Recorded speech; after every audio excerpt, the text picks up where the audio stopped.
where we can make that dream a reality. And you have to understand that there are times that I speak, for instance, in prisons, and I'm talking to individuals who will spend the rest of their lives in prison, and they don't have options. They don't have a lot of choice. That what I do when I come in is I provide a sense of hope, and I provide some inspiration, but I'm not able to help them to bring about the change that they want to see happen. And I'm so excited to be in this room because the words that I say in this moment can fuel the rest of your life, right? So I'm so excited. Like, that for me, this isn't I won't ask you for anything over the next hour other than the things that are going to take you to the next level. But I'm excited because when I leave, I literally have, we may never see each other again, but I have the ability when you walk out of this room to make you operate in a way you've never operated before. And once you do that, because I know if you're in this room, I know there's something special about you, that once you leave this room and you go from 70 to 120%, there are gonna be some things that happen in your life that didn't happen before, not because you didn't have the ability. So this is not an ability room. Like, this is not, we're not talking about ability, we're talking about activating this greatness that's in us. Your abilities are your abilities. I'm not gonna be able to today, I'm not gonna be able to help you to do anything that you do better. Like, I'm not gonna be able to give you a gift that you don't have. But what I will be able to do is help you today operate in a way you've never operated before, right? I will help you to operate in a way you've never operated before. I'm gonna help you to do some things that you've never done in your life before, and as a result, you're gonna be able to go to a whole new level. So we have to start here. We have to start here. Just write down those things, 1 or 2 or 3 things that you have to desperately get done before this year ends. It's desperation. I don't have a choice. I don't have an option. You got to get that done. Got it. Like, I just want you. And I'm not talking about stuff that's kind of important. I'm talking about the stuff that has got it. The ball's dropping and you can't keep talking about it.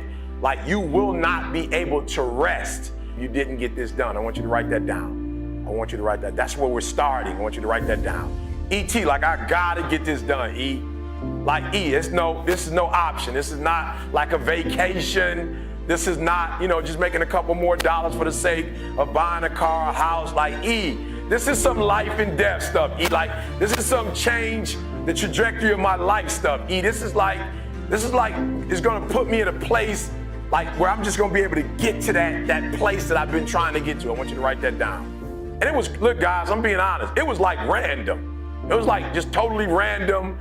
It was out of nowhere. It was the Christmas holiday, and Carl, our videographer, had his family over, and we live around, at that time we lived around the corner from each other. Now we live on the same block. Random, right? Christmas was over. We're just going to the house, just eating dinner. It just was a random night. And somehow we got to talking, and Carl's wife is from Barbados, and she didn't have citizenship. So unfortunately, she was in the States without citizenship, and so she had to stay in school in order to eventually get her citizenship. So she did her master's degree, she was in her PhD, and it was weird. It was just like, yo, E.T., I don't know how it happened, but it was like, yo, E.T., my wife is going to get her degree before you get yours. Right? I'm an American citizen. Like, I had already been in the program for a few years, and it was, I don't know, but have you ever heard, like, when it's your time, like, it's that moment, it's like, enough is enough. I can't tell you, people have asked me before, Eric, when you get your PhD? I'm like, I'll get it done. E.T., how far are you in the process? Finish all my coursework, I just got to write the dissertation. But it was something about that night that was different. It was almost the end of the year. And I remember Carl, listen to me very closely, guys, I'm being real with you. I didn't even have a conversation with Carl. Like, we never even talked about it afterwards. I never said anything to him about it, but I felt this guilt. I felt like this embarrassment. Like, and for real, he wasn't like speaking directly to me. He was just saying, hey, E, I think my wife's probably gonna finish her degree before you finish yours. And I'm talking about, like, it pierced. And I just remember, like, we were talking afterwards and I didn't hear anything. Like, bro, have you ever been in a conversation and it just shifts and somebody's talking to you and, like, you can't hear the words that are coming out of their mouth? I didn't hear anything he said. I just kept it like, E, when are you gonna get this done, E? Like, yo, E, are you ever going to finish this? And it's not about a degree, but are you ever going to finish this? Like, are you going to get it done? And I remember excusing myself, like, all right, Carl, hey, great time. Love you guys. Gotta go. Gotta get up in the morning. And I'm telling you guys, it's not even a 5-minute walk, and it felt like an hour. All I could think about when I was going home was like, enough is enough. Like, I'm through. I'm gonna get this done. Okay, just help me out. You're in the room. You ever had that enough is enough moment? Raise your hand for me. You had that enough is enough moment, right? So I need you to be there. Like the next 30, 40 minutes, I need you in that space. That enough is enough. I'm not dumb, like I can get a PhD. Has nothing to do with that. It has everything to do with the fact that I just didn't say, all right, this is the year, right? And so that thing you wrote down, I need you to do me a huge favor. I don't know if you have a pen or a piece of paper. I don't even know if you can do this on your phone, but I want you to kind of put a year next to that for me. Put a year. I want you to just put a year on that for me. Like, don't make up, like, don't do it for me. Just a real number. Just give me like a real solid number, right? And I remember saying to myself, like, yo, if we come back next year for Christmas and your family's here, I remember saying to myself, we come back this time next year, I'm gonna be Dr. Thomas. We come back to your house next year. As a matter of fact, I will pay for your parents to come. Like, I want to reinvent this whole like scenario again next year. Like, I want everybody here. Let's do the same meal. Let's sing the same songs. Let's Twilight Zone this thing out. I want it to be exactly like it was, except for this time, I want you to say Dr. Thomas. Like, this is going on in my mind. I'm not having a conversation with anybody. And I'm saying, like, this is it, guys. This is it. And so I put a date on it. I put a date. I said 2015. 2015, we're not going to have this conversation. 2015, this time next year, I'm finished. It's done, right? Good. So now I need you to do me a favor. I need you to put a month next to it. Yeah? I need you to put a month next to it now. You got January all the way to December. I need you to put a month on it for me. Give me a month. Yeah? I need you to put a month on it for me, right? Right now, as you're writing the month down, what I want you to think about is, okay, so write this down too. I'm sorry. I know you came to listen, not do a lot of writing. I apologize, but I really need this. I really need this. I really need this. I really need this. I need you to write down 3 people you love next to those goals. 3 people you love. Just 3 people. Right? Give me the name. Write the names down. I don't put son, mom, or give it to me, give it to me, give it to me, give it to me, right? Write their names down. Now, this is what I need you to think about. What I need you to think about is how this goal or these goals will revolutionize their lives. Like, I really want you to think about, okay, you can do this later. When you get home, you can do this later, but I want you to write down for each one of them, give me 3 ways. Please do this when you get home. If you really love them, like you say you love them, when you get home, I need you to write their names down, and I need you to write down when you get to this place, when you finally make this thing happen, how is it going to empower them? How is it going to change their life? And all I can think about is, wow, if I get this PhD, like I can just like change the zeros. Like, I just remember thinking, like, there were doors that were closed to me in the United States of America, right? Because of the nationality that I come from or the part of town that I come from. And I specifically remember people picking other people over me for speaking engagements that weren't as good as I was. I remember people using the excuse of you're not qualified enough.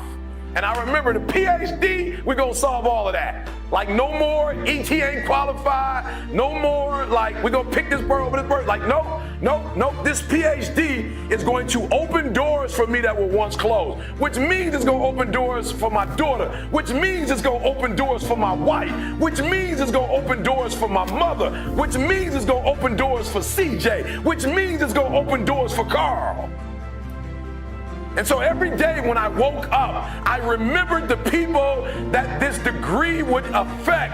And so the days I did not feel like studying, the days I did not feel like writing, the days I wanted to sleep on the plane, I thought about CJ and his family. I thought about Carl and his family. And I said, E.T., keep going. Listen to me very closely. The reason why you stop and start, and you stop and you start, and you stop and you start, is because the goal is not meaningful enough. There's something about the goal that if you quit, it's not going to hurt nobody.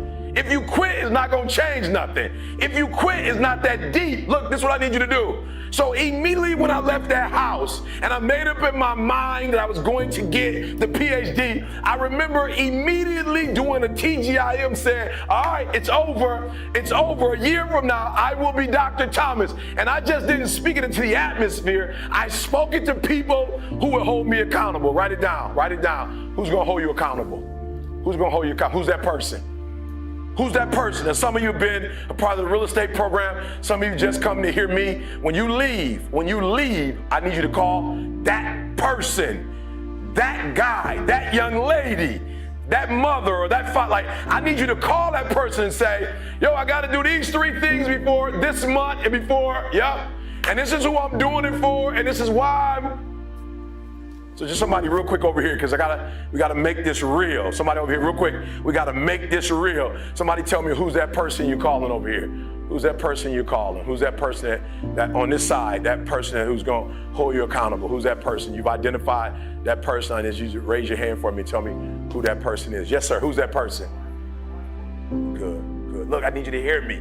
Here's the last step and we move it forward. The last step is I need you to identify that person. And I identified that person. After I went on YouTube and said, hey, guys, I'm marching. Matter of fact, I turned it into an event. Listen to me very closely. I rented out a space. I put the deposit down. I tasted the food, like we did a tasting. I decided what food we were going to eat. The linen, we had to decide what linen. This is 8 months before I even graduated. Never forget, one of the professors came to me and said, E.T., it's a lot of paperwork to fill out. We got about 2 or 3 months left, but I'm just going to be honest with you. You waited on some things because you weren't in school, and now you're back, but I just don't think you're going to be able to make it happen. And I laughed. I chuckled. She said, no, I'm serious. There's a format, and there's a way, and there's some, and you didn't, and it takes this month for this long, 30 days for this, 6 weeks for that, and you just didn't put your paperwork in time. And I said, ma'am, I'm sorry, but you don't get it. I called my grandma and told my grandma I was graduating. Like, no, I'm being serious. Like, I called my grandma, and my grandma said, baby, you know I'm on a fixed income. So if I buy this ticket, grandma can't get her money back. I said, ma'am, I told my grandma that I was graduating, and my grandma already called her hairstylist and told her how she wanted her hair to look. Grandma went out and bought a dress. My grandma bought a dress for the graduation. And you got to hear what I'm saying, because you're listening to me, but you're not listening to me. Listen to what I'm trying to tell y'all. I'm being real with y'all. My biological father wasn't in my life. Hear what I'm saying? My mother hid from me who my biological father was, yet my grandmother's always been in my life. That don't go together.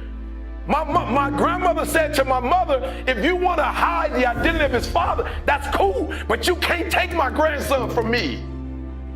And so ever since I've been a kid, my grandma been to everything. She's never missed anything. And when my grandma called, she said, you better make sure you graduate, baby, because I'm coming. And so what I'm trying to tell you is, I didn't get the degree to get the degree. I got the degree because I called my grandma. I'm trying to tell you the reason why you're not doing it is not because you don't have what it takes to do it, not because you don't have the ability to do it, but whatever it is you say you're going to do, the meaning is not strong enough. Somehow the meaning is not strong enough. You've not put enough value in it. You don't have enough skin in it. You played around with it so much that you don't have nothing to lose if you don't do it. What I'm telling you is you got to create the type of scenarios, not the goal, the type of scenarios that if it doesn't work, you lose everything. And because you cannot lose everything, you got to make it happen. Glenn came all the way from Australia. You can't plan your graduation in 2 weeks. You can't buy a ticket from Australia and then call somebody and say, Glenn's not going to happen now. Was that a refundable? Did you get a refundable ticket? So I need you to put some value, because if you put 120% value in it, 120% meaning in it, and you get 120% accountability on it, every single goal you write down is going to happen.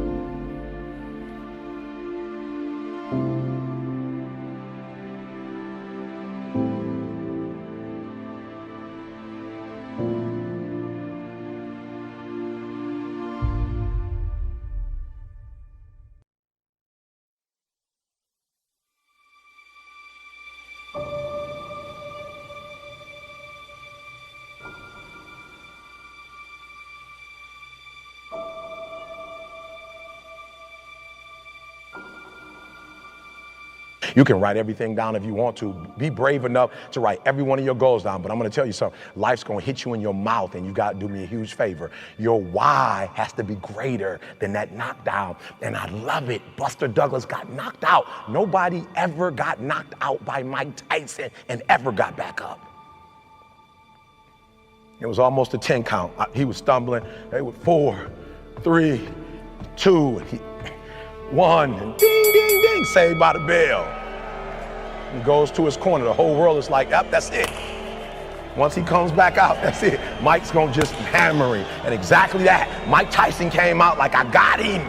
I got this kid up against the rope. Listen to me, many of you right now, life's got you up against the rope. You can't give up. You can't give in. Listen to me, if it was easy, everybody would do it. And if life's got you backed up, I need you to do what Buster Douglas did. Buster Douglas started fighting back. And the world was shocked. Goliath has been knocked down. What happened? And they went to Buster Douglas and they asked Buster Douglas simply like, what happened? And Buster Douglas said, listen to me, it's real simple. Before my mother died, she told the whole world that I was going to beat Mike Tyson. And 2 days before the fight, my mother died. Buster Douglas had a decision to make. When his mother died, he could die with his mother, or he made a decision, I can wake up and I can live for mom. And he knocked Mike Tyson out simply because his why was greater than that punch. His why was greater than defeat. His why was greater than his trial and his tribulation. And I'm telling you, if you don't know what your why is and your why isn't strong, you're going to get knocked out every single day.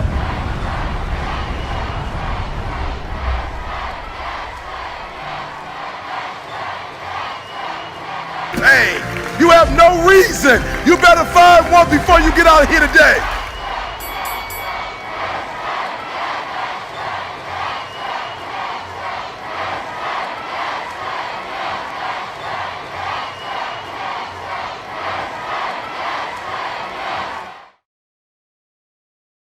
Because if you can make $40 million without going to the league and make $40 million going to some school every day, helping a group of kids, and you can get up and go whenever you wanted to, you can do 1 day a week, 2 days a week, go train them. Which one would you do? The league for 82 games, practice, injury, travel. Which one would you take? Same 40 mil.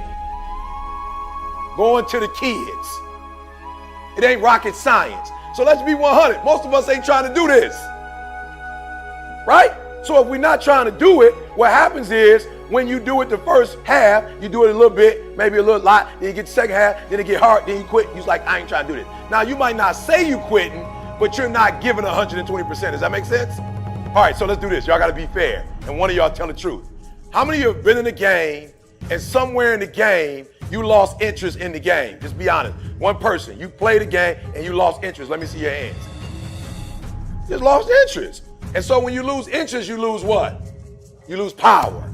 That's what happens. So you lost interest. You like, I ain't really trying to be here. So you lost power. So the reason why I'm asking you, what do you want? Because if you know what you want, that can drive you. So you say, who say they want to take care of their mama? Good. You want to take care of your mama. What is that? Where you from?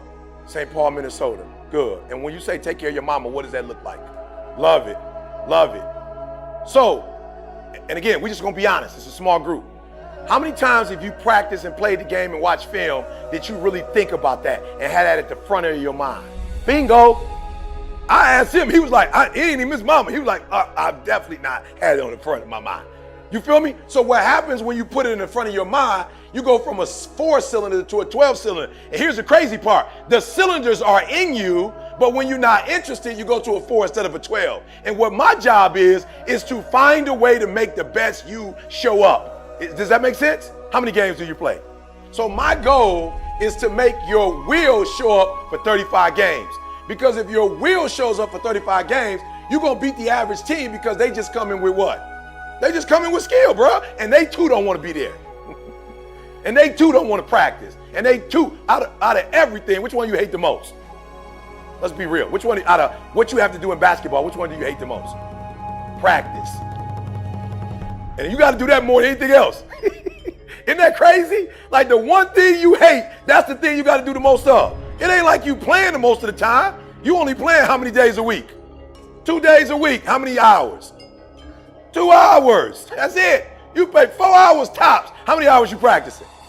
You can't even think. He like, I just started looking at disgust. My man was like, I can't even count it.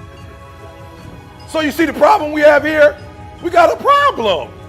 We got a problem with you skilled enough, but maybe you're not willed enough. Does that make sense? All right, we good? Does that make sense? Good. So we got to ask the question, what drives you? Write that down. What drives me? What drives me? And every day when you wake up, I need you to tap into that power. Now, there are a couple things that drive me. So the first thing that drives me, and if you know my story, don't say nothing, but I left the crib at 16. The very first time I ran away from home, I was like between 12 and 13. I called my mom, right? Because the person that was raising me was 6'8". And as you can tell, I'm not 6'8". You feel me? I ain't even stuff. You ain't my daddy, flat out. So I went to school with that mentality the whole nine. So I started running away from the crib when I was 12. I would come back, be gone 3 days, a week, come back. When I was 16, I left for good. When I was homeless for good, you're on the streets of Detroit, there's a lot of stuff that happened. Almost got shot a couple times. A lot of stuff happened, right? So I'm homeless.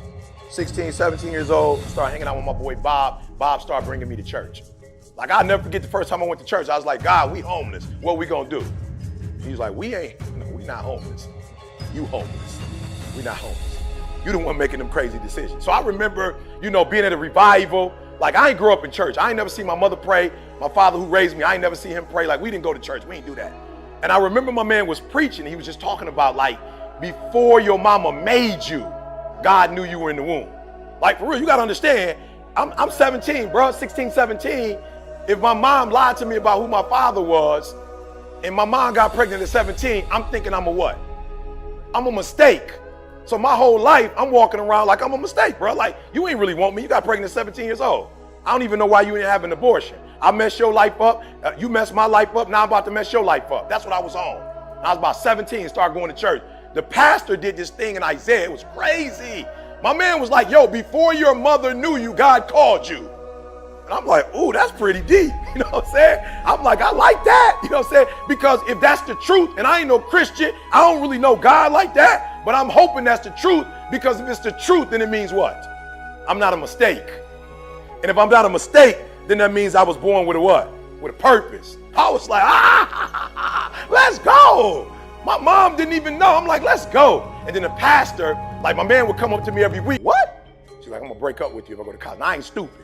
I ain't go to college, but I know if my girl go to college, pretty little red bone. I know if she go to college for 4 years and I stay back in Detroit, what's gonna happen? Somebody gonna scoop her. I might not be the smartest apple, but I ain't stupid. I went and studied, got my GED, bro. Got in the whip with her and went to college. Flat out, I told the pastor, I was like, yo, bro, are you serious? Can you really hook me up? He's like, I got you. I graduated from there. I'm a pastor. I'm gonna write a letter. It's a Christian school. They're gonna let you in. Now, you're gonna have to take like remedial classes and stuff, but I can get you in. I'm like, bet. Followed her to college. Got to college, y'all, I'll never forget. I flunked out. That took me 12 years to get a 4-year degree. But I remember the first time they had this Christian like program, and they was like, yo, E, they don't even know me. It was like, we want you to speak. I don't even know how they asked me to speak.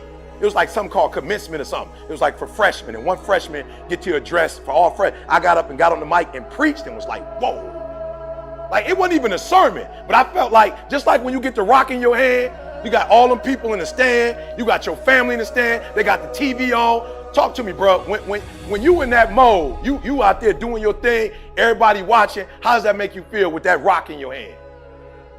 Invincible, bro. What if you had a football in your hand? Or a soccer ball, how would you feel? You don't even know. But with the basketball, you feel invincible. That's how I felt when I got the mic. When I got the mic in my hand, I was like, woo, I could do this. And so the first time in my life, I had purpose.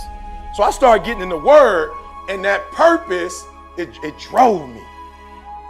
They're like, yo, E, you got to say the word. Like, you the Martin Luther King of 2019. When I wake up, y'all, that's why I wake up so fired up. I'm like, yo, I am the Martin Luther King of this generation. Like, flat out. When older people don't know who I am, I don't be tripping. My man, like 50, 60, 70 years old, like, I don't know who you are. I'm sure you don't. But if you was 19 and didn't know who I was, if you was 24 and you didn't know who I was, I'd have a problem. Are you hearing what I'm saying? So the NBA player, of course, rock with me. CP3 just did a shoe with all my quotes on it.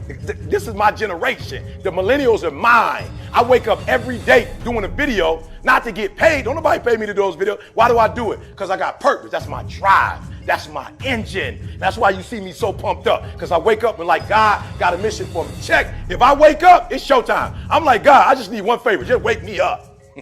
Like, I can't do that on my own. I swear to you, if you wake me up, it's a wrap. I'm about to motivate somebody, inspire somebody. I'm about to get somebody through chemotherapy. I'm about to get somebody who got a divorce back together again. I'm about to get some child that ain't talking to their family. I'm about to get them back again. I'm about to get some dude who dropped out the league to get back in the league. I'm about to get some girl who failed her board exam to take it again. Just wake me up. That's that engine. And so for a lot of you, for real, you a 12-cylinder, but you acting like a 4-cylinder because you ain't got no drive.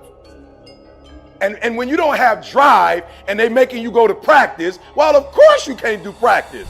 But if you don't think about practice no more, but you think about who? So what I'm saying to you is, every time you get up and grind, you that much closer. So when you do practice, I don't want you to see practice no more. I don't want you to see practice no more. I want you to see, I'm about to cash my mama out. Every playbook, I don't care if you like the playbook or not. He just told you I was Dr. Thomas. I hate school.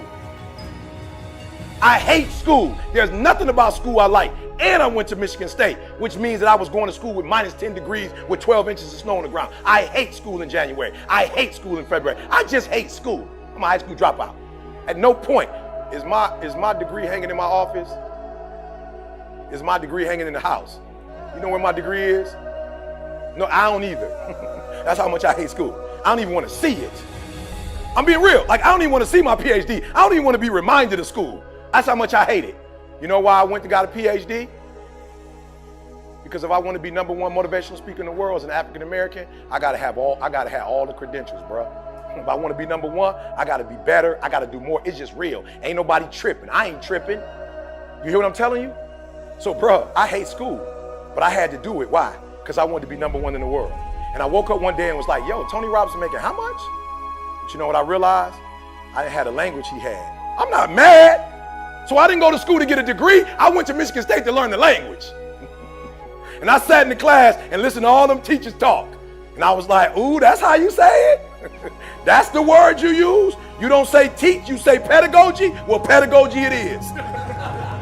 Let's go. Are you hearing what I'm saying? I'll do whatever it takes to make 50 racks an hour. I'll do whatever it takes to feed my family. I did the 4-year, the master's, the PhD. I hated every minute of it. But I tell you,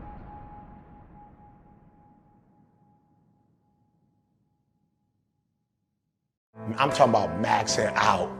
Listen to me, y'all. I don't play basketball, but if you watch my videos and you watch me, I will not walk out of life. I'm going to crawl out of life. When I die, I promise you, when I die, I won't have no energy left. Every practice, I don't want no energy left. Why? Because those other girls you playing, they young. And they going to burn out by the second half because they're young.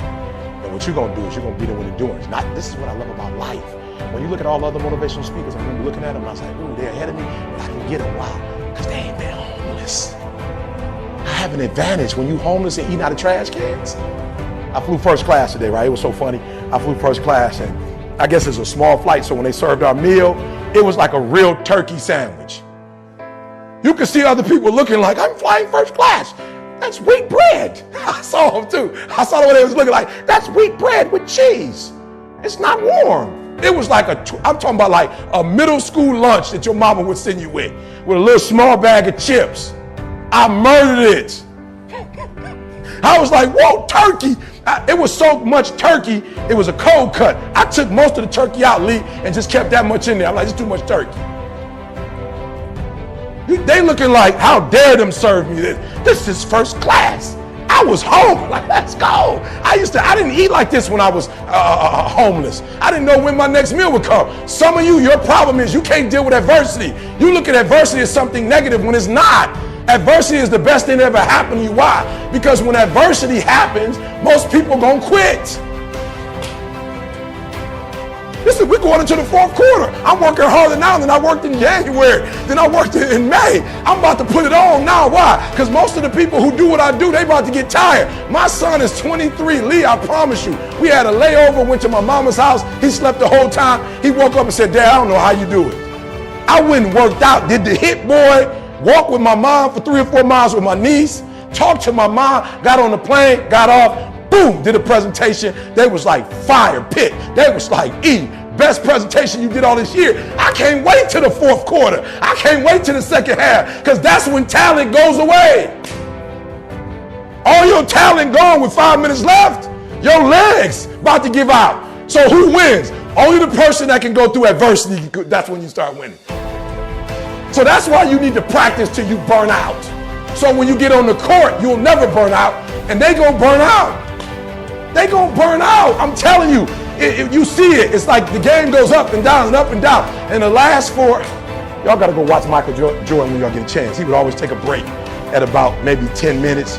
He'd come back with 6 minutes left in the game, and he would.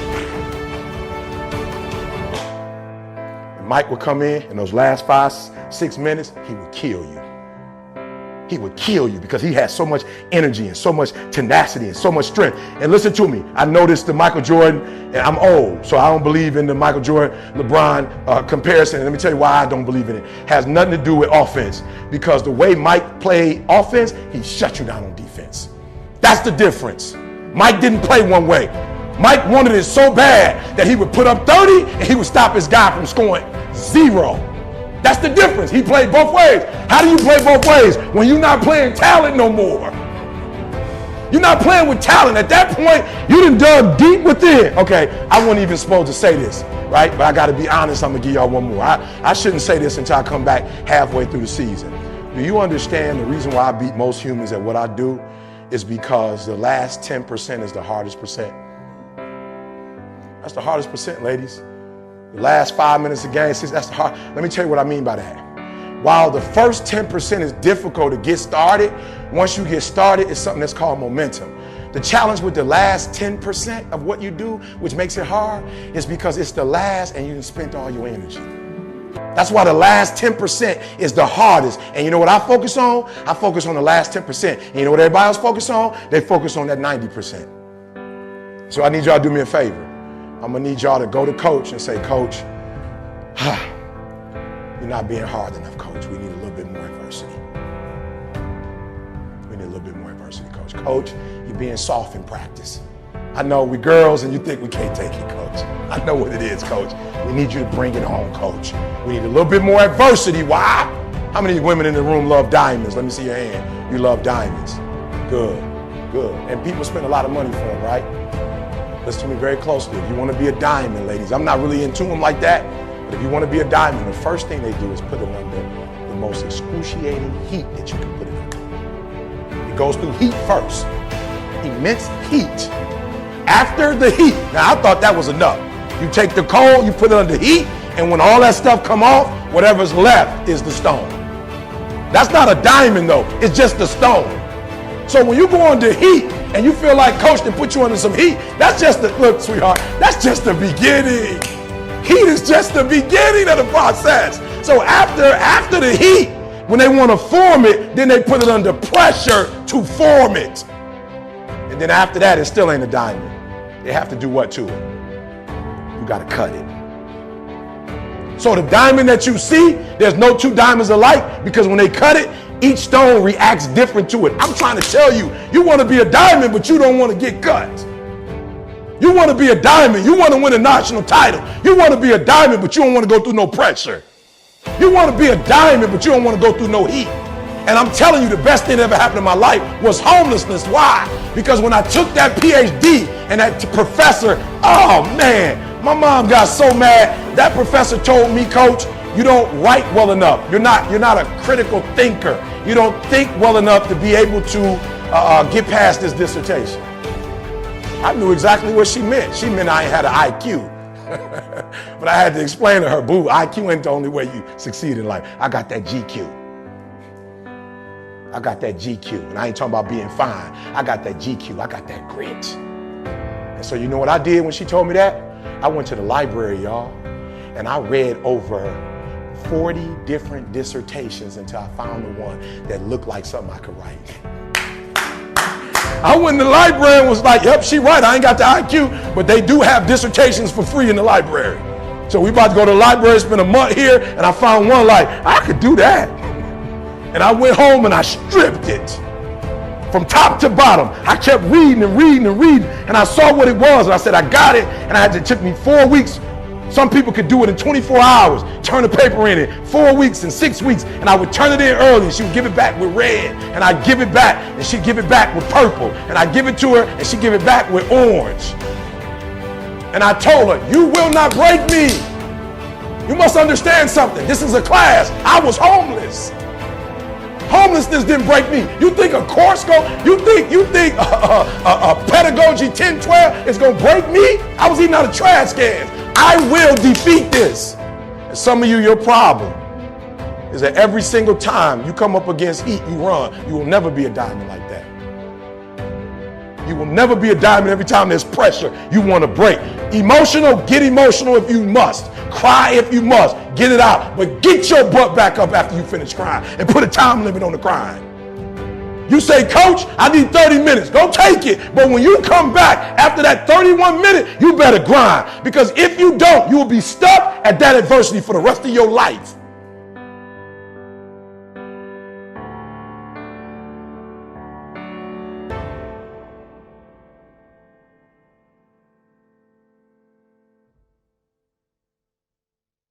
Don't go pay nobody $50,000 to lose weight when you can do it yourself. And I'm not saying don't get a person, but at some point you got to cut that person off. Why? Because if you don't have personal discipline, you'll never get to the next level. The next level is not something that's far away. Like Maul said, the next level is execution is not something that, we do. It's something that we are. And most of us aren't disciplined.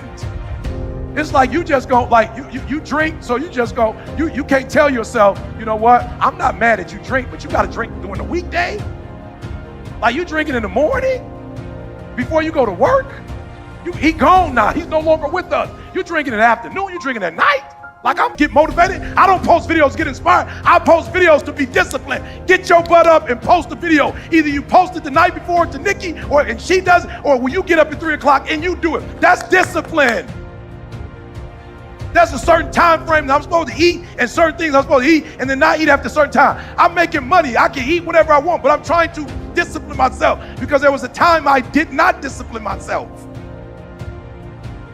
You are not where you want to be, not because you need any more gifts. You don't need nothing else. You need to discipline yourself. You need to learn to tell you no. You keep talking about everybody else you can't tell no. You can't tell you no.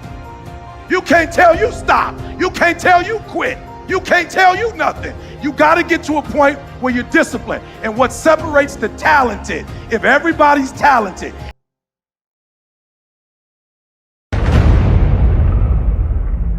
all of us will be successful in life if we don't quit. I promise you other people are living. I was in, where was I? I was Brisbane on Monday, and I went into the store about 10 o'clock in the morning on Monday, and the store was packed. I'm like, wow, there's folks shopping. I thought I got there early. 10:30, everybody shopping. And somebody thinking, I can't do this. Somebody else is doing it. Somebody else is doing it. There are people going and buying cars, cash, so they don't have a note. They don't have that thing over them, and you looking like, how in the world can I do that? I don't know, but they doing it. There are people who are traveling and leaving and going away for 3 months. And you like, I can't take a vacation. They taking it. Why can't you? Human like they are. Listen to me. All men are created equal. Some work harder. Some get up at 2:30 in the morning. Some are willing to get on a plane from New Zealand and come Brisbane, speak at a school, speak that night, get up in the morning, 5 o'clock, get to the airport. Come on, go to Sydney, get up, Melbourne, get up, go to Perth, come on. Then get back up and then go home. Are you here? All of us are created equal. Some of us just grind. Some of us don't make excuses. Some of us don't surrender. Some of us don't give up and give in. What we do with the pressure is we say, I gotta take it, and I gotta take it to another level. I'm telling you, you can live. And I'm not telling you something that I read in a book while I had 2 parents. Something I read in a book when my parents were upper middle class. Something I read in a book. My mama was 17 years old when she got pregnant. I had no advantages. But I woke up one day and realized all men are created equal. I don't need none. I'm my advantage. You your advantage. Why are you waiting for somebody to call you? Why are you waiting for somebody to liberate you? Why are you waiting for somebody to affirm you? Why are you waiting for somebody to tell you got a dream or go? Why are you waiting for somebody to take you by your hand and give you what's rightfully yours. However much money you make, whatever kind of life you have, that's yours. So when you hear my message, the reason why you resonate with my message is not because of the words I say. There are a lot of people on YouTube and TV talking the talk, but there's a sound that you hear that resonates with you because I'm speaking from that pain. I'm speaking from every aunt that I had to bury, for every cousin that I had to hear. He got 50 years and I try to act like it didn't hurt when he only 19 years old. He lost his entire life at 19 over some stupid stuff. Every aunt I buried, when I took my mother-in-law into that hospital room and I prayed for her before surgery, not knowing if she was coming out or not knowing if she was going to die or not. And that's my wife's own, listen to me, she didn't grow up with her father. She doesn't have any brothers or sisters. Like, her mom is her life. It was just her and her mom. And my mind's like, yo, if my wife lose her mom, that's her life. Like, that's going to affect us. Like, my wife ain't going to be the same if her mom dies. You talking about getting gut. And so when I speak to you, I speak from the pain of taking 12 years to get a 4-year degree. I speak to you as a failure who had to get back up every single doggone time and say, brush it off and keep going. And so it is not the message alone. It's not the words alone that resonate with you. It's that I am you. I've been through what you've been through and I got up and I kept going. And so listen to me very closely. You're going to get cut. All that stuff you wrote down, you're going to go through some pressure. So if you ain't ready for that, close that up and say, I just don't want to have no dream. I don't want no dreams, no goals, no life. I don't want nothing in life. You're going to have a great marriage. You're going to go through some pressure. You're going to go through some heat. And then you're going to get cut. I'm just trying to give you the 3-part process because what's going to happen is you're going to see the heat and you're going to be like, well, I went through the pressure. I thought that was it. Like, that was phase 1. That's phase 1. Phase 2 coming, and then phase 3, and watch what happens. All of us will be successful in life if we don't quit.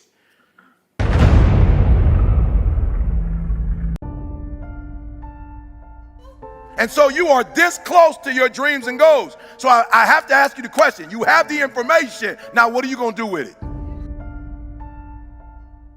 What do you have today that you've never had before, and what are you going to do with it? I'm going to say it slower because it's the simplest thing I'm ever going to say. What you already know is why you are where you are. And if you're going to get to the next level, you're going to have to erase everything you knew about what you knew, what you thought you knew. I'm going to say it again because I see some people like, whoa, Eric, I'm trying to catch that one. It is the stinking thinking that got you where you are right now. It is the limited beliefs that have you where you are right now. You have a limited belief. I remember that I thought I could never do this, but only for people who look like me. I remember when I was like 19, 20 and I started speaking, 20, 21, and I would go to historically black colleges and I would kill it. And I remember somebody asking me not to do historically black, but to come out of my particular community, my particular way of speaking, my particular way of doing things. And I'm thinking to myself when I first got there, I was like, whoa, I don't know if I could do this. Like, they don't come from where I come from. Like, they don't talk like I talk. Like, they don't have the experience that I had. I don't know if I have anything to say. And God said to me, you what? He said, you're the #1 motivational speaker in the world. And I remember, I'm not going to say it out loud, but I remember how the conversation started. I actually named somebody that I thought was #1. And he said, how dare you say their name out loud and say they're #1? You're the #1. 5, 10 grand. He was like, what? Bob Proctor said, what? I was like, 5, 10 grand. Right here in Phoenix when you spoke together. He said, don't you ever do that again. They look to you in a way that you don't look to yourself. You will not get what you're supposed to get until you value yourself and you kill all your limited beliefs. So I need you to do me a favor. Just write it down because you don't have enough paper, but write down your limited beliefs, and when you get home, I need you to address them. He said, Eric, I used to be like, God, I don't know if I could do corporate. He said, son, not only can you do it, you must do it. You're going to bring something that nobody else is bringing. And And I was like, what do I bring that nobody else is bringing? He said, that message that you think isn't important is so important. And guess what message I was bringing to corporate? I was bringing, so you're a 7-figure earner, but you're not a 7-figure dad. So I challenge you. So I start going to corporate, and the corporate, come please, Eric, we need the message. Why? Because they're not doing well. They're getting divorced. And so it's messing up the company. Eric, we need you. And God said, son, don't look at what somebody else is doing. Value what you're doing.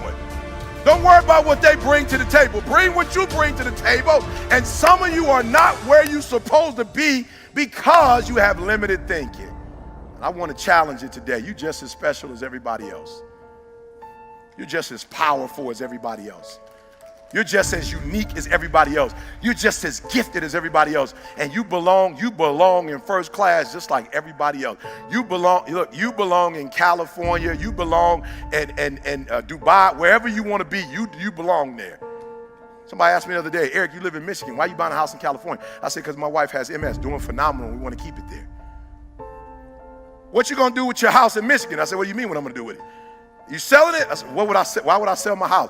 Well, how are you going to have 2 houses? Because a lot of other people have 2 houses. Just because you don't have 2.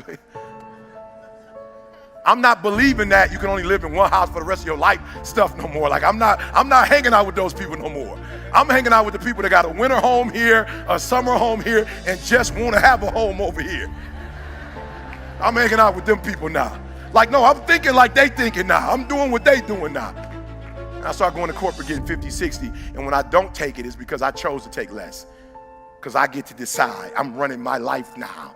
I'm finally in control of my life. I'm finally the boss of my life. Are you ready to be the boss of your own life? Are you ready to be in control of your own life? Are you? Come on, if you're ready, come on. If you're ready. Are you ready? Are you ready? I'm being honest. Are you ready to be happy? Are you ready to have an abundance? Are you ready? I only got a couple people who ready. Come on, are you ready? Are you ready to get what's yours? Are you ready? Are you ready to live your life? Are you ready?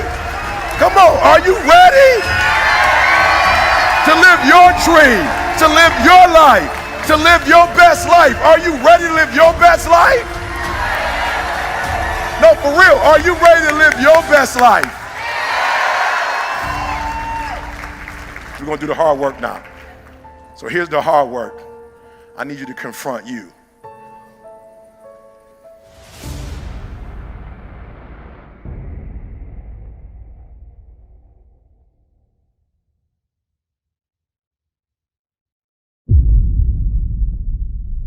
Your pain broke. Look, I'm not the only person who's been homeless, but a lot of guys who are homeless didn't turn into this. They had the choice to do it. You have a choice how you respond to your pain. And some of you in this room, for real, I'm just gonna be honest with you, you gotta get over, like you're getting wimpy on me. You're getting soft on me. You are not the only person that's been through a divorce, boo. Get over it. You're not the first one, you won't be the last one. You can turn that divorce into something. You're not the first one you're not the first one to lose your promotion and get fired. You're not the first one. You're not the first one. You're not the first one they let go of. You won't be the last one. The question is what you gonna do about it.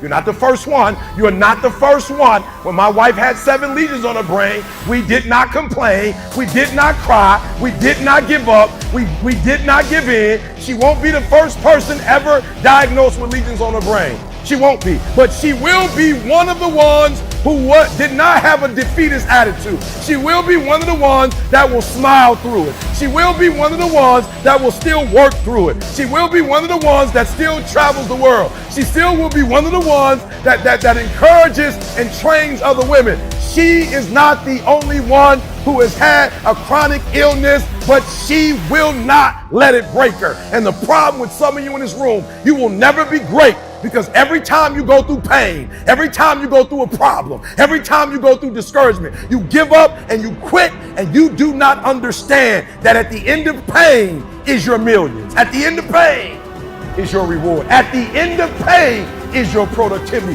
At the end of pain is your promise. So do me a favor, stop crying about it and use your energy to get through it and get on the other side of it. So I want you to look at your pain. Write it down. Don't be afraid. Write it down. Write down that thing. Oh, I got to get past this.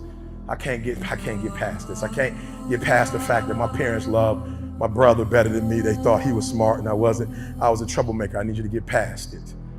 Glenn will tell you that this business is about professional development. Oh, I'm gonna say it again. This business is not about being the smartest. If it was about being the smartest, Glenn, you might still be where you are, but I wouldn't be where I am. Good, catch number 2. I'm showing you catch number, okay, catch it, pain. Recycle your pain. You can decide the shape, the form, you can decide the product that comes from your pain. And so we transition now, What makes ET, ET, you've heard me say, I will read more than you, I will grow, I will do whatever it takes. But if you beat me, there's gonna be blood, there's gonna be sweat, and there's gonna be tears. I'm not giving it up, you gotta take it. And the problem with most of you is you still operate just on talents. And effort beats talent every single day. I don't hire kids who graduated top of their class. I don't know if they can go through none of that. I want the guy who struggled. I want the guy that failed and could still get back up again. Your problem is your pain has identified you. Your pain has weakened you. Your pain has destroyed you. And some of you, as long as it's a perfect day, you operate in excellence. But as soon as the circumstances change, you going.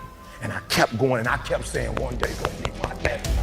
But you know what I'm not gonna do? I'm not gonna quit in the process. I'm not gonna give up, I'm not gonna give in. And the problem with you, you've not recycled your pain. You're still living off talent. And I challenge you, the average people live off talent. Phenomenal people live off effort. High school dropout, 12 years. Do you know statistically that when a person in a university does not finish after 6 years, they quit? Do you understand that there are very few people who go on after the 6th year and the 7th year and the 8th year? And every year I kept saying, I'm gonna graduate. You have the resources, you got it. You got everything you need. Catch this one.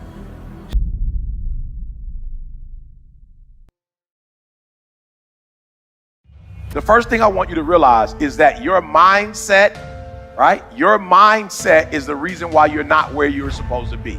All right? It's your mindset. There's something in your mainframe that's wrong for this particular time. Now, what does that mean? Because some of us, we so married to where we've been.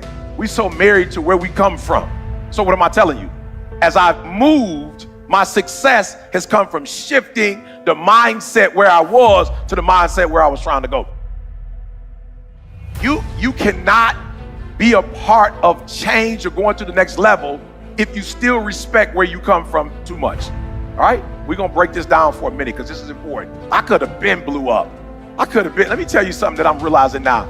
Of all the things that God wants us to have, money is the easiest one. Money, it is so easy to make 6 figures. It is. I'm working on a book, right? And the young lady, and as I'm going through with her, she was like, Eric, the hardest part about working with you is that you don't have a demographic. Imagine the kid that was 13, 14. Imagine I wish y'all would have met me. I wish y'all had met me at 21, 22, 23 with the full dashiki boy. They think I'm playing. I don't know where she at. When I first got to Michigan State, they're like, bro, you're gonna have to calm down. I'm talking about I'm coming to class with the Malcolm, with the looking through the window like what? And I'm talking about any means necessary, right? But you look at me now, and the work that I do is global. And it didn't become global because I became a better speaker. It became global because I started tearing down some of the paradigms. And so what I'm trying to tell you is, you can attract the female, you can attract the male, you can attract the business, you can attract whatever you want to attract, but you're going to tear it down if you had the same mindset. And even in my marriage, my wife would just argue year after year after year. Why are you so paranoid? Like, why do you think I'm against you? Like, why would you be married to me, but yet you don't trust me? And I said, yo, I never realized it. I got to go back to therapy. I was like, sweetheart, it's not that I don't trust you. I don't trust my mama. That's a paradigm. So if I don't trust my mom and I married you, my mom is the highest human on earth to me. How am I going to trust you if I don't trust my mom? And I don't trust my mom because she lied to me about who my father was. And I don't trust my mom because she told me she was going to tell me when I was 18 that we was going to talk about it. But I was like, Ma, you didn't. You let other people talk to me about it. You let other people tell me. So they told me their story. I never got your story. And so now I'm messed up because if you can't trust your mama, you can't trust no human on earth. And so now God is like, you got to fix that. You can't be going in these environments. I'm blessing you with all stuff. You're going to lose everything. The highest thing in the world is trust. You don't trust people. So when my wife said, you paranoid, I am. I'm paranoid because the person that I loved the most, that I had the closest relationship to, lied to me about who my father was. And then when I discovered who he was, meaning that I know my grandma, I know my aunts, I know my uncles, I know my family, I thought he was a friend of the family, then my mom put me in a situation where if you go after a relationship with him, then you'll lose the one you have with me.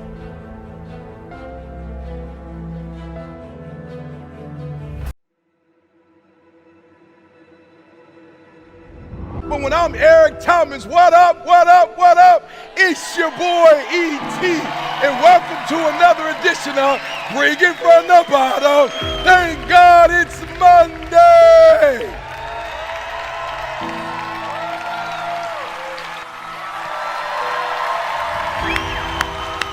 Listen to me, guys. You got to hear this.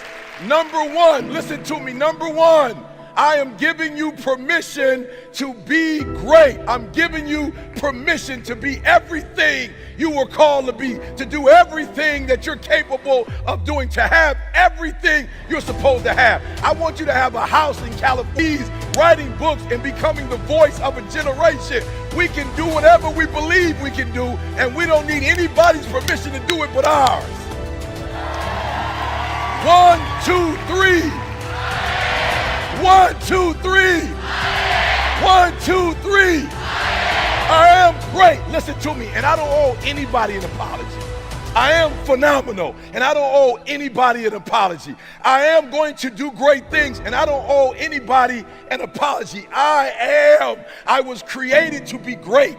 I was created to do great things. I was created to have great things. And I will no longer ask others for their permission. Listen to me very closely. So in this journey, the first thing I had to do was to embrace my I am. I had to embrace that, no, I'm not a traditional student, but I'm a student nonetheless. That perhaps I can't do it the way everybody else does it. I'll never forget in the PhD program, a teacher told me, a professor said, you don't think critically enough and you don't write well enough to do a dissertation. And I didn't get upset. I understood what she meant. She meant that you're not going to be able to do it the traditional route. What she meant was you're not going to be able to use your academic prowess to make this happen. But what she didn't realize, number two, which is important, first, I embraced the I am. Number two, what she didn't realize is that I had average academic skill, but I had phenomenal will. I had average skill, but I had phenomenal will. And so in order for us to have and be and do everything we were born to do is, number one, we have to kill the noise. We have to stop going to other people and looking to other people for their permission to do what only we can do. Listen to me very closely. It's our dream. Nobody's gonna see it like you do it. It's your dream. Nobody's gonna feel it like you feel it. It's your dream. Nobody's gonna be as dedicated to it as you are. It's your dream, and they don't have to understand, and they don't have to like it, and they don't have to do it. It doesn't make a difference. It's your dream, and you, my friend, have been given the task to make it happen, and you can't let anything stop you from doing what you were called to do. And so listen to me. I embrace the fact that I'm not an A student. I embrace the fact. But what she didn't realize is that I was going to go to Michigan State University's library. And in that library, they on a wheel. And I'm telling you today that there will be some roadblocks. I'm telling you today that there will be some haters. I'm telling you today that there will be some people in your family that don't understand. I'm telling you today, as you begin to take this journey, even as you're here, people are asking you, why would you come here? And why would you spend this kind of money? And why would you invest this type of time? And it's a scam. And why would you do this? And why would you do that? It's like, I just don't get it. Again, they don't have to. But what I need you to do is I need you to kill the noise. I need you to embrace the I am. And however you get it done, I need you to get it done. And so I went through 40 dissertations until I found the one. I was like, yes, this looks like something I can do. And I went through that dissertation for weeks, and I studied and I studied and I studied. And I looked at the patterns, right? And I studied. I said, okay, this is exactly how I'm going to do it. I'll never forget when I walked across that stage. I'll never forget when I got hooded. I'll never forget when the committee said, you passed. I'll never forget when the dissertation was done. I said, wrap that up in a gift wrap and send it to that professor. And let the professor know that no, I couldn't do it on your terms, and I couldn't do it the way you did it, but I did it my way. I did it my way. And I got it done. Listen to me, number 3 is important. Number 3, guys, stop trying to do it like they do it. Stop trying to fly like they fly. Stop trying to run like they run. Stop trying to talk like they talk, and do it your way.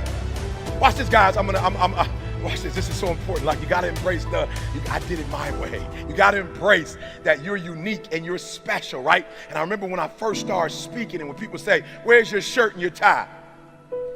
I said, that's Les Brown. They said, where's your shirt and tie? I said, that's Zig Ziglar. I'm not Les Brown. They're all great. I'm not Zig Ziglar. And if I try to be Tony Robbins, I'll fail at best. If I try to be Les Brown, I'll fail at best. If I try to be the late, great Zig Ziglar, I'll fail at best. But when I'm Eric Thomas, what up, what up, what up? It's your boy, E.T. And welcome to another edition of Bring It From the Bottom. Thank God it's Monday. Oh, you didn't hear what I said. I can't be Tony Robbins. I can't be Les Brown. I can't be Zig Ziglar. I can't be the great Lewis Howes. I just can't do it. I can't be Sean Terry. But I'm going to tell you this. I am a great version of what up, what up, what up? It's your boy, E.T. Bring it from the bottom. Thank God it's Monday. 1, 2, 3. Ha! 1, 2, 3. 1, 2, 3. You are great. You are wealthy. You are unique. You are special. You are talented. And you deserve to have everything you want. You deserve to live your best life. You deserve it. And stop listening to the people who tell you you don't. Kill the noise. What do they? Presence is. And I wouldn't really come to the games because everybody came to the games. It wasn't necessary for me to be at every game. The stadium is packed when it's showtime. I wanted to be here on Monday when the fans weren't here. I wanted to be here on Tuesday when the parents couldn't be here. I wanted to be here on Wednesday when nobody else was here before the cameras came. So when the cameras came, I wasn't here. They didn't need me when ESPN was here. So listen to me very closely. There is a time limit. The time limit is 6 home, 6 away. That's the time limit. That's it. You don't, Michael Jordan, I like him, he's funny. But Mike said he never lost a game, they just ran out of time, right? That's not really the truth, Mike. You lost the game, right? You don't get extra time. So we got 6 and 6. 6 away, 6 at home. It's a limited time. And so in those 6 and 6, man, you gotta come with it like it's really only one. And that's why I get so intense. They say, E, you number 1 in the world. Why are you still intense? Wow, well, because I'm number 1. I got a home in Michigan and a home in San Diego. My wife got multiple sclerosis, so we don't need to be here in the winter. Listen to me very closely. I don't speak with the intensity that I speak with because I want to speak. I want to make sure she never has to work again. So there's an intensity because she's sick. There should be an intensity because you only get 4. You shouldn't play like you get 8. We shouldn't be fans. We shouldn't be coaches like we get unlimited time. It's 6 and 6. Then guess what? It's a limited amount of time depending on your success. So look, y'all, I've been so successful. My wife, we're going to Dubai. She has to fly first class, has to, with multiple sclerosis. Then I found a ticket. I said, man, I thought 24 hours, Delta? There's a flight that goes straight from Boston to Dubai for 12 hours? I'm like, she need to be on that. I looked it up, it was $30,000 a ticket. I called the people and was like, yo, it's $30,000. They're like, yo, we'll get the ticket for you on Sunday. Listen to what I'm saying. When you're great at what you do, people treat you differently. When you average, they treat you a certain way. When you're phenomenal. So when Michigan State was winning and the Spartans was winning, I was winning.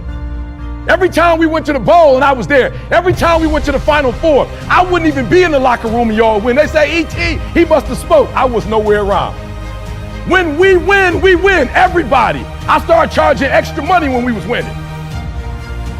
I want you to understand, when you win, it's a limited amount of time. We don't have forever. We got 6 and 6.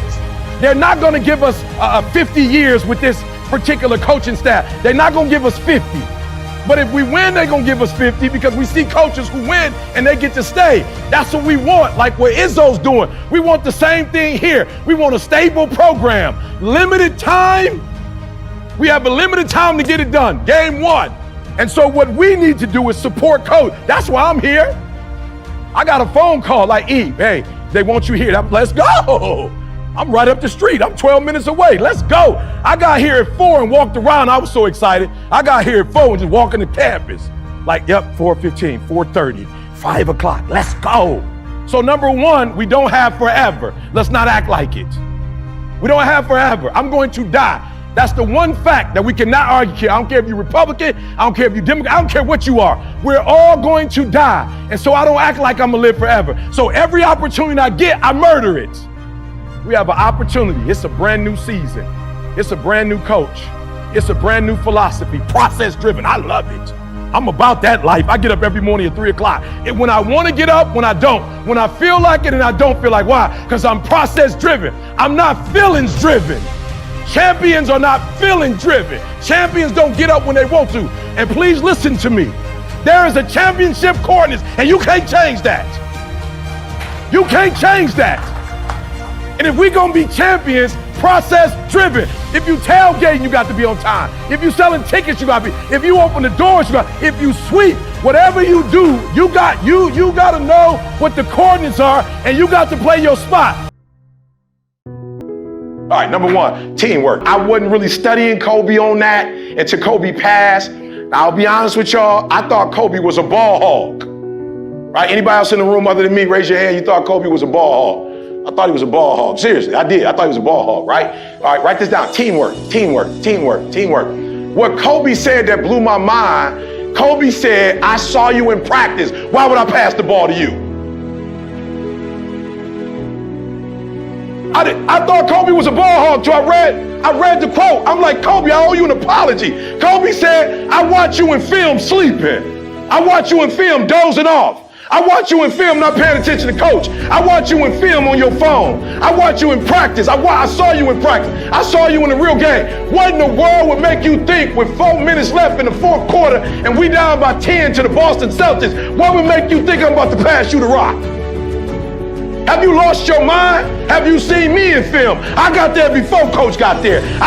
Coach left, and I was still there for an hour. When we lost to the Miami Heat, I was still in there practicing while the rest of y'all crying because you ain't getting time. What makes you think you deserve time? Just because you made it to the team? That behavior got you here. That behavior ain't gonna take you to championship.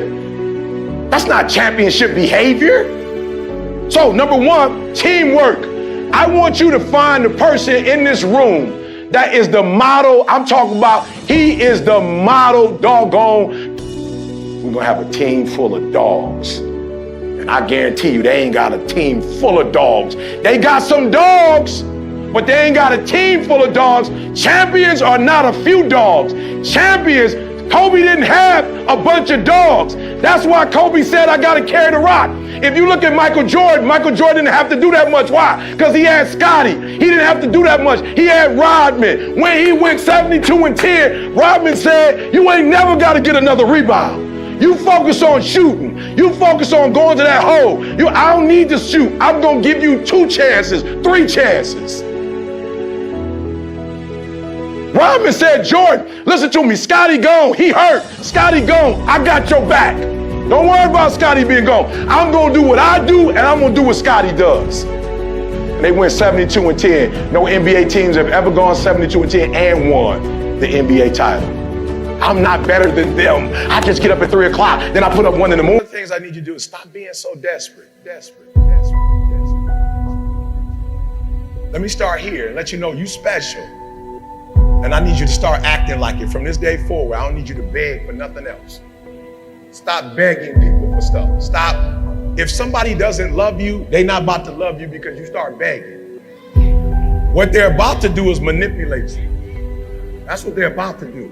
When people see that you have a low self-esteem, they take advantage of you. That we're not here to take advantage of nobody. Because if we do it the right way, it's gonna last forever. Okay, I just wanna help you today. So number one, let me tell you something. Not only do I love you, God loves you. I'm not desperate, so I don't go looking for stuff. I live right. It ain't black, it ain't white, it's demanding.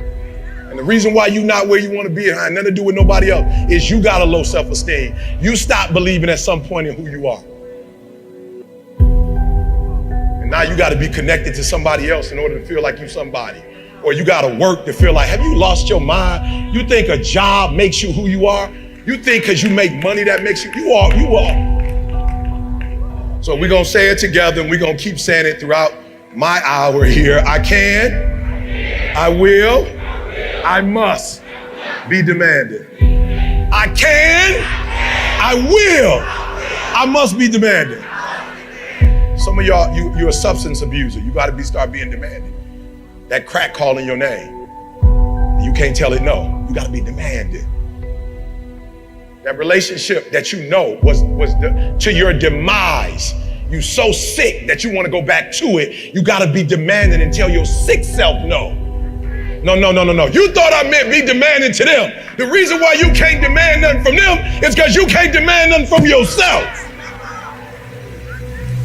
When you learn to control you and put you on punishment, it's easy to do it for the next human. I can, I will, I must be demanding. Be demanding. Be demanding. Oh, we're going to get to it before we leave. You can't even say demanding right. Look, that's my whole message. It's just going to take me some time to get you there. I can, I will, I must be demanding. I can, I will, I must be demanding. I can, I will, I must be demanding. You gonna get it. I can, I will, I must. When you feel it in your spirit, I can, I will, I must be demanding. I can, I will, I must be demanding. Demanding.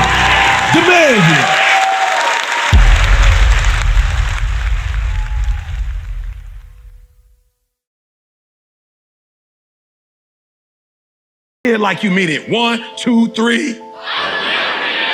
Good, I'm feeling it. 1, 2, 3. I will take ownership. We're gonna add that. 1, 2, 3. I love it. She got it. We're gonna do it together. I will never be average. I will take ownership. 1, 2, 3.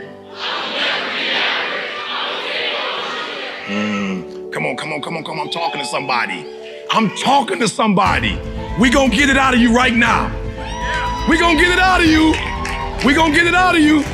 On 3, we gonna get it out of you. When you leave this room, you will take full ownership. And the reason why I say it's my fault, even when it's not my fault, because when I say it's your fault, I give you power. I give you control over my life. And I will never give another human control over my life. It's my fault. It's my problem. I'm coming up with a solution for it. It's my fault. It's my problem. It's my solution. I'm taking ownership. Come on, say it with me. I'm taking ownership. Come on, I'm taking ownership. Come on, I'm taking ownership. I need everybody to sit down. Here's what I need you to do. If your father wasn't in your life, your mother wasn't in your life, you were a foster child, something bad happened to you, somebody verbally, sexually abused you, it's not your fault. But if you've been given power to those people, I want you to stand right now and take your power. Where are you? I want you to stand and say, I'm not doing it no more. I'm not giving nobody else power no more. I'm taking it. Where are you? I need you to stand. I need you to stand. Listen to me closely. I'm not saying it's your fault, but it's your solution. I'm not saying you didn't do it, but you owe it to yourself in this country to let that stuff go so you can be what you're supposed to be. Now, I'm gonna count to 3 because there's somebody else. You got a lot of pride. And that's why you're where you are right now. Let your ego go. You're amongst family. Let your ego go. You're amongst family. Let it go. You need to stand because you're still holding somebody else hostage for what they did to you. And I need you to let it go. Where are you? I want you to stand right now. 1. Thank you. Thank you. 2, thank you. Let it go. Come on, let it go. Let it go. Come on, let it go. Where? I see you. I see you. I see you. Come on, somebody else.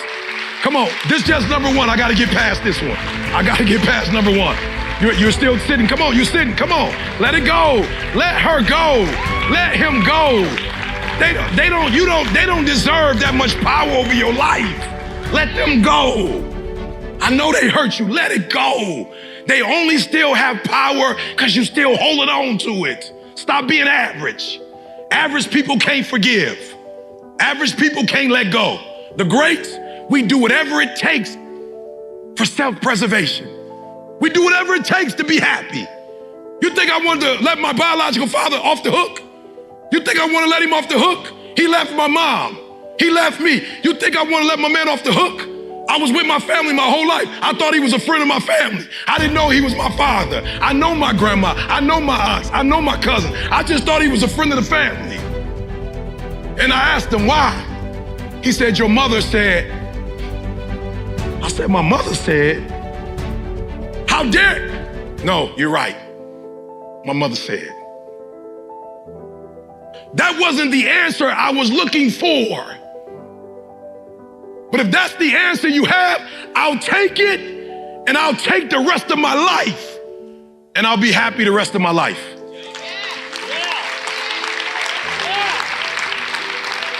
Come on, come on, come on, come on. Come on, I want you to say with me, I can, I will, I must. Come on, I can. This is your life, not mine. You should be more excited about your life than I am. I can. I can. I will. I must. Get past this. I can. I will. I must. Hold on 1 second. 1 quick second, because I want to talk to the successful people. You too can get past the success you're living right now. You're not finished. If you're alive, you're not finished. I know you feel good about yourself because you're doing better than your brother and your sister. But the Creator ain't comparing you to your sister. He's comparing to you the gifts that you have. He's not comparing you to your brother. No, I'm gonna say it one more time. The Creator is not comparing you to your sister. Your mama might be your mama like she killing the game compared to her brothers and sisters. She's the best in our family. That doesn't mean that the Creator, that don't mean the Creator is going, well done. You still got more in you. So I want you to say, because you're looking at them like, oh yeah, y'all can. We did. You must. No, you got another gear in you. So everybody, I can. I can. Because I'm capable. I will. Because I'm strong. I must. Because they counting on me. No. I was homeless, y'all. I was homeless. Are you hearing me? I must. I live in America. There are other people that are inspired by me. We can't keep talking about the people who lived in America in the early 1900s. We can't talk about people, Henry Ford, the Vanderbilts. We are the Vanderbilts of this time frame. We are the Fords of this time frame. We're the Louis Vuittons of this time. We're the Hiltons of this time. We're the Marriotts of this time. It's our time. It's our turn. Ford is gone. It's our time. It's our time for our family to understand wealth. It's our time to take our wives on a trip for 30 days and not have to worry about anything. It's our time for them to get manicures and pedicures. It's our time to let them live a certain life. It's our time. It's our turn. It's our country. Let's eat it up. Let's enjoy it.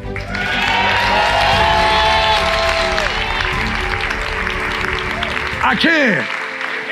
I can. I can. I will. I will. I will. I I will my way through every situation, every trial, every tribulation. I will my way through it. I don't care if it's cancer, I will my way through it. I don't care if it's MS, I will my way through it. I don't care if I'm struggling in school and I'm trying to get a degree, I will my way through it. I don't care if you fail the boards, go again. I don't care if you fail the law exam, go again, will your way through it. Some things you can skill yourself through, some stuff you gotta will your way through.